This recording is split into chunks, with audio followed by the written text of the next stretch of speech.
Antonio Bressa, segretario cittadino per il Partito Democratico.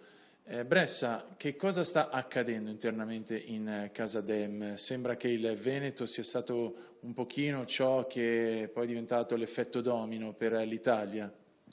Beh sì, e se guardiamo i risultati di tutta la tornata elettorale, quindi regionali e amministrative, compreso il doppio turno al ballottaggio che c'è stato questa domenica, ne emerge un quadro in cui il Partito Democratico rimane primo partito e vince in diverse regioni. Adesso noi constatiamo che la maggior parte delle regioni italiane sono a guida del Partito Democratico.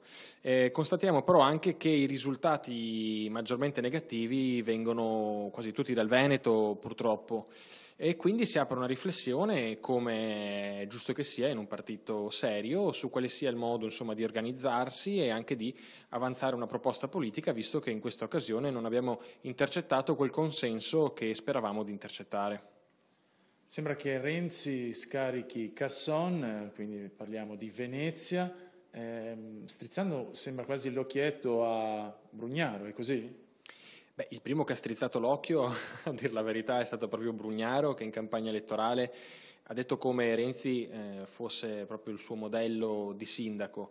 E poi ha impostato anche una certa campagna, Brugnaro, raccontando di come lui volesse una Venezia che non dice sempre no, no? In qualche modo ha interpretato anche un po' un stile di comunicazione simile a quello di Renzi. Dall'altra parte Casson, a cui ovviamente va tutto il nostro rispetto, la nostra stima come candidato del Partito Democratico, era una figura che sicuramente era in discontinuità rispetto al Partito Democratico veneziano, però anche rispetto al Partito Democratico nazionale, perché sappiamo che lui in Parlamento non ha mai fatto mistero di essere in qualche modo contrario anche alle politiche di Renzi. Per cui, detto questo, può essere che qualche elettore che magari vota per il Partito Democratico di Renzi a livello nazionale, a Venezia abbia scelto Brugnaro.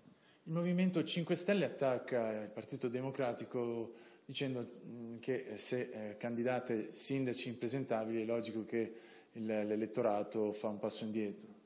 Beh, io consiglierei al Movimento 5 Stelle di guardare in casa propria prima di giudicare le scelte degli altri partiti.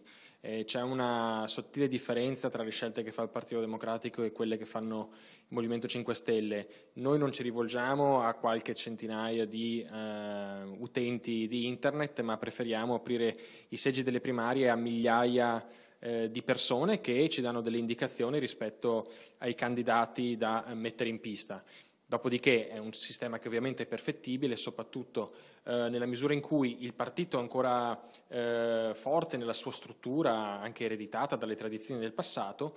Le elezioni primarie magari possono essere in qualche modo non una competizione totalmente libera in grado di individuare la persona che poi realmente riesce a intercettare un consenso ampio nel momento delle elezioni, ma figure che richiamano di più il senso identitario della militanza e magari poi alle elezioni perdono.